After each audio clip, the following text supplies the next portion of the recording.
All right, welcome into the Breer Report for October the 8th. Week 5 is in the books. Week 6 is here, and we got some pretty massive news on Tuesday morning. The New York Jets have fired head coach Robert Saleh after 3+ years in charge.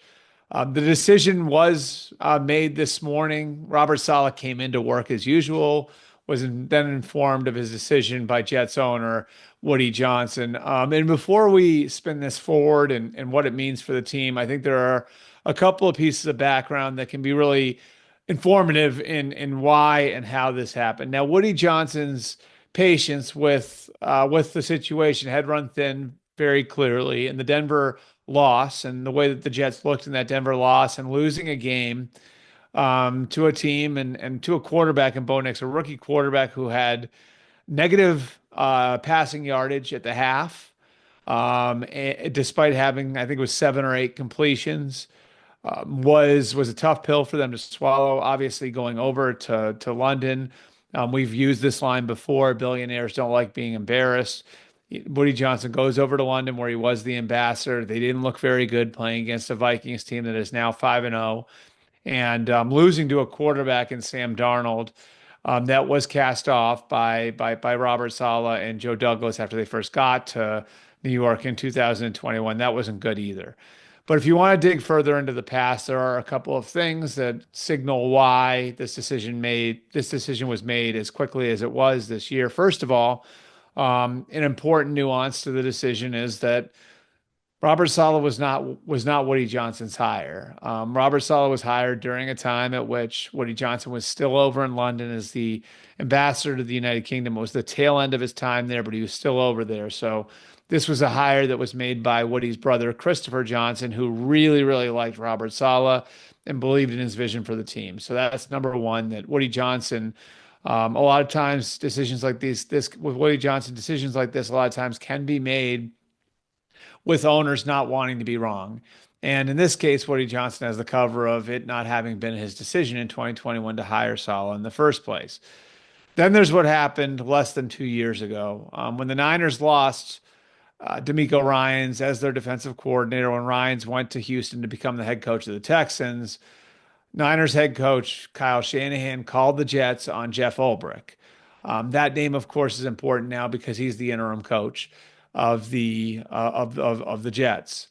Now, ultimately, Ulbrich was blocked by the Jets from talking to the Niners, but the Niners thought they could entice Ulbrich, who played for the Niners, who is a play caller in New York, but didn't have full reign over the defense he would have over if he were working for an offensive head coach.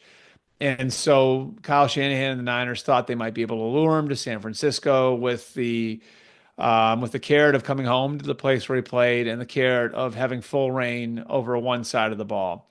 Obviously, the Jets didn't let that happen, but the interest of Kyle Shanahan piqued Woody Johnson's interest in Ulbrich. So that, presumably could be a piece of this decision too, not just that you were done with Robert Saleh, which Woody clearly was at this point, but also that the idea of going to Jeff Ulbrich was an enticing one for Woody because of the interest that Kyle showed in bringing Ulbrich to San Francisco in early 2023, almost 2 years ago now. So those two pieces, I think, are important pieces to look at here. The fact that Woody didn't hire Saul in the first place and the fact that he had a guy in Ulbrich that he already kind of had an eye on as a potential head coach.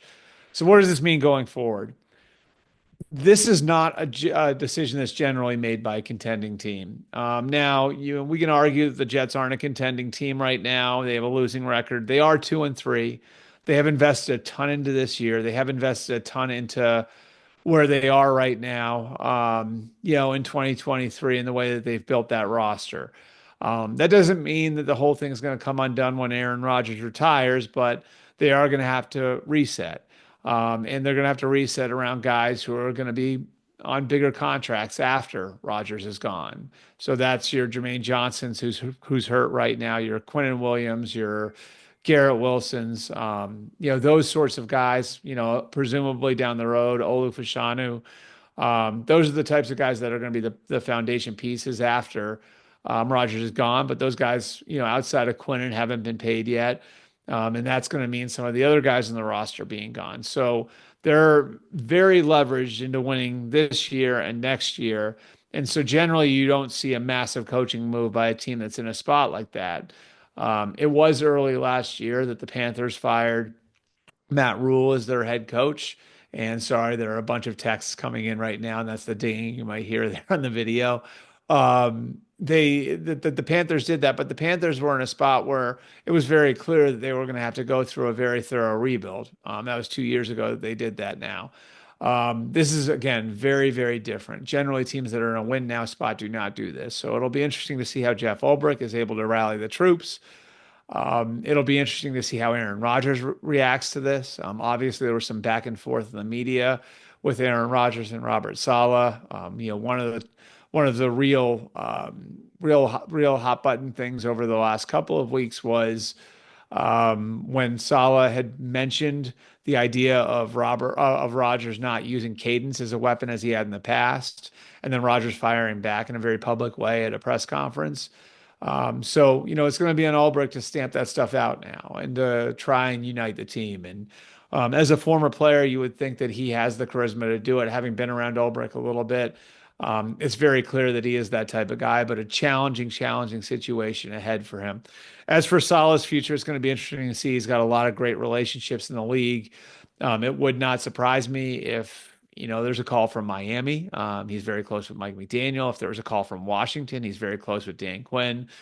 Those are two teams that obviously have defensive coordinators, Anthony Pleasant's the DC in Miami, and Joe Witt is the defensive coordinator in Washington. But if you were looking at a guy like Saleh as somebody who could be a resource for you on the defensive side of the ball, maybe in a consulting type of role for the rest of the year, those are two places that could provide soft landing for Saleh. Ultimately, again, where we are, where the Jets are going forward, it's going to be really interesting to see. Again, I'm not going to say this is an unprecedented situation, but it's very, very rare that a team is leveraged into a single year the way the Jets are leveraged into the 2024 season does something like this. So a big challenge ahead for Jeff Ulbrich and the rest of the staff, assuming there aren't any more major changes coming, which I wouldn't make that assumption this early in the day. All right, our second topic for today. What we saw last night in a more positive note, I think shows exactly who Patrick Mahomes is and exactly what you want when you give your quarterback a big second contract. And I think illustrates how big these decisions are for teams that are in that spot. And we already knew this about Patrick Mahomes. He won consecutive Super Bowls in the first 2 years after the Chiefs traded Tyreek Hill. But last night was such a shining example of who he is as a player and what he does to elevate the people around him in a way. And I don't think it's hyperbole to use these names at this point. Guys won 3 Super Bowls in the same way that Tom Brady once did, in the same way that Peyton Manning once did. You see it in the way he elevated Juju Smith-Schuster, who was seen as being in complete disrepair when the Patriots let him go in the summer. We see it in how he gets something out of McCole Hardman, who the Jets had no use for. We see it in how they had a role last night for Samaje Perine, and Perine made a huge play in converting a 3rd and 22. Perine, of course, was released by the Broncos over the summer. So, you look at where Patrick Mahomes is and what he's been able to accomplish with the team around him. Again, it's a perfect example of what you want when you pay your quarterback. Because when you pay your quarterback like that, you are in a position where you are going to be asking him to do a little bit more than than he had to do while he was on a rookie contract. And what that looks like, well, that means you may not have the $5 or $10 million to fill the hole that you did in the years previous. And you're going to have to make it work with guys on rookie contracts. You're going to have to make it work with guys who are discarded by other teams who might be coming back. We saw it, over a decade ago with Peyton Manning incorporating a guy named Blair White into his offense in 2010. And that was a team that wound up making the playoffs, but had massive injury issues and was coming off of a Super Bowl. We saw it happen with Tom Brady, who, after they traded Randy Moss, brought back Deion Branch, who was supposedly on his last legs. Seattle had let him go. Branch comes in and plays a major role in an MVP season for Tom Brady, and then the following year catches 90 balls in a Super Bowl year for the Patriots in his 10th NFL season, doing what Manning did in Indianapolis, doing what Brady did in New England. That's what Mahomes is doing now in Kansas City. And again, it's over the next few years what the Bills are going to ask of Josh Allen. Allen's already showing signs he can do that. It's going to be what the Bengals are going to ask of Joe Burrow, going forward from here. And we're starting to see where that's manifesting in Burrow and the offense having to carry a defense that looks like it's aged a little bit and has some pretty significant holes in its secondary. So, I think, if you want to look at what happens after you pay your quarterback and what you need your quarterback to do, that Monday night win for Patrick Mahomes against the Saints is a great example of it. Our third topic, we'll make this one quick to get you guys out of here. Just an update on the Davante Adams situation. It's obviously affected by the news of Tuesday and what happened in New York. I would think that this ramps up the urgency on the Jets to do something to improve their roster. The pressure is going to be on everybody in that building, Joe Douglas, Jeff Elbrick, everybody else who's involved. And going and getting a player that can make a difference right now makes all the sense in the world. Like we told you last week, other teams involved in this thing, other teams that have talked to the Raiders have become convinced that Davante Adams is trying to engineer a trade to the Jets. Of course, he also mentioned the Saints as a team that he has some interest in to the Raiders when he requested a trade, but the Jets have been the target. And so you would think now the Jets might make another push for him.